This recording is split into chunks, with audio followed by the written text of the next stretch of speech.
मी कुमार कुलकर्णी प्रभाग क्रमांक 36 मधून स्नेहल अनिकेत हरपुडे मॅडम उभे आहेत, इच्छुक उमेदवार आहेत भाजपकडून. तर त्यांच्याशी आपण हितगुज साधू. त्या काही स्वतःचे परिचय देतील व त्यांची राजकीय जीवनाची सुरुवात सांगतील. नमस्ते, मी स्नेहल अनिकेत हारपुडे.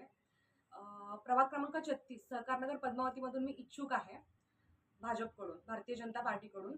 तर भारतीय जनता पार्टी सध्या युवकांना संधी देते, युवा चेहऱ्यांना संधी देते. सो माझी तीच इच्छा आहे की एक युवा चेहरा म्हणून मला ही संधी द्यावी आणि आपल्या जनतेने मला स्वीकारावं आणि त्या जनतेचा आशीर्वाद मला मिळावा.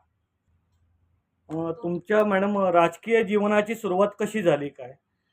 राजकीय जीवनाची सुरुवात म्हणताल तर माझं शिक्षण नुमवी मुलींची प्रशाला या शाळेतून झालेलं आहे. आमच्या शाळेचं ब्रीदवाक्य होतं, हाती घ्याल ते तडीच न्याल.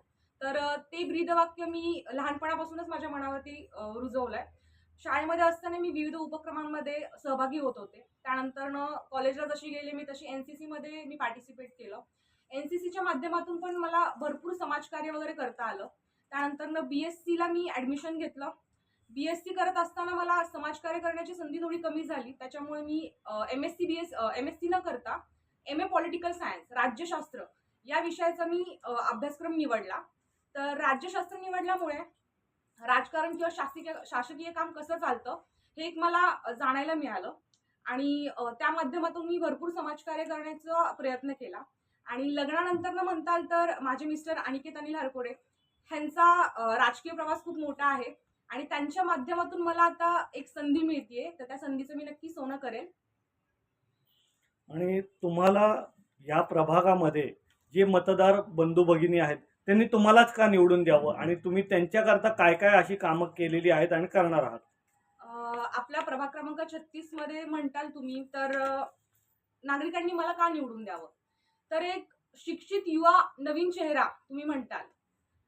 आपल्या राजकारणाचं एक असं एक प्रतिबिंब बिंबवलेलं आहे की राजकारणी हा शिक्षित नसतो. म्हणजे शक्यतो हे खूपदा झालेलं आहे.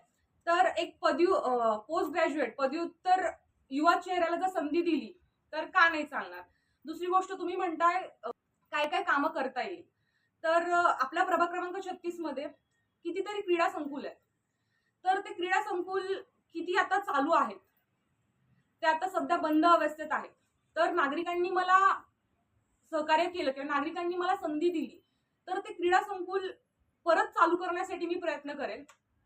त्याच्यानंतरनं क्रीडा संकुलवरती जास्त का फोकस करते तुम्ही असं म्हणताल, तर काळाची गरज आहे आज फोन. लहान मुलांपासून मोठ्यांपर्यंत सगळे फोनचा वापर करतात. पण त्या फोनच्या वापरासोबत फिजिकल ऍक्टिव्हिटीज सुद्धा झाल्या पाहिजेत. तर त्या फिजिकल ऍक्टिव्हिटीजसाठी मी क्रीडा संकुल परत डागडुजी करून ते व्यवस्थित करण्याचा प्रयत्न करेल, जेणेकरून मुलांचा इंटरेस्ट क्रीडा संकुलमध्ये जास्त जाईल. तुमच्या प्रभागात युवकांसाठी रोजगाराच्या संधी वाढवण्याकरता तुम्ही काय काय करणार आहात? युवकांना रोजगार किंवा संधी तुम्ही म्हणताल तर आपले लाडके पंतप्रधान नरेंद्रजी मोदी यांनी जे स्टेटमेंट दिलेले मेक इन इंडिया, तर त्या योजनेअंतर्गत आपल्या शासनाने भरपूर उपाययोजना राबवलेल्या आहेत. तर त्या माध्यमातून काय काय रोजगार म्हणजे काय काय युवकांना संधी देता येईल, काय काय उपाययोजना आहेत त्याच्यावरती मी अजून काम करेल. त्यानंतर IT टेक्नॉलॉजी खूप जास्त आता आहेच, पण त्यासोबत आता AI सुद्धा आलेला आहे. तर AIच्या माध्यमातून अजून काय आपल्या युवकांना रोजगार उपलब्ध करून देता येईल ह्याचा मी अभ्यास करेल. आणि तुम्ही या मतदार बंधू भगिनी जितके आहेत तर साधारण त्यांची संख्या किती आणि तुम्ही त्यांना काय संदेश देताल?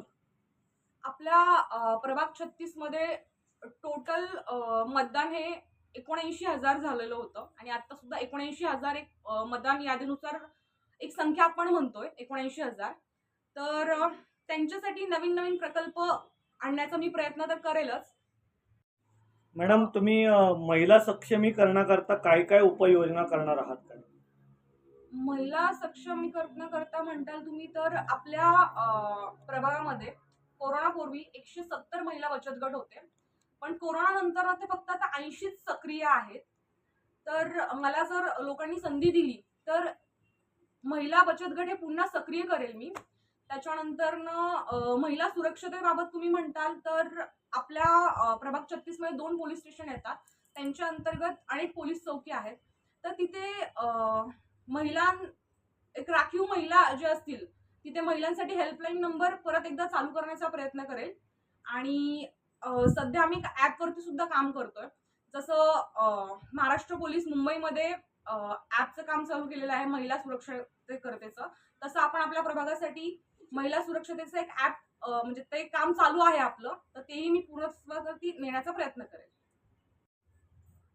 धन्यवाद. तुमचा सर्वांचा आशीर्वाद आणि सहकार्य मला राहू दे. तुम्ही जर संधी दिलीत तर त्याचं मी नक्की सोनं करेल आणि तुमचं आशीर्वाद नक्की माझ्या पाठीशी राहू दे.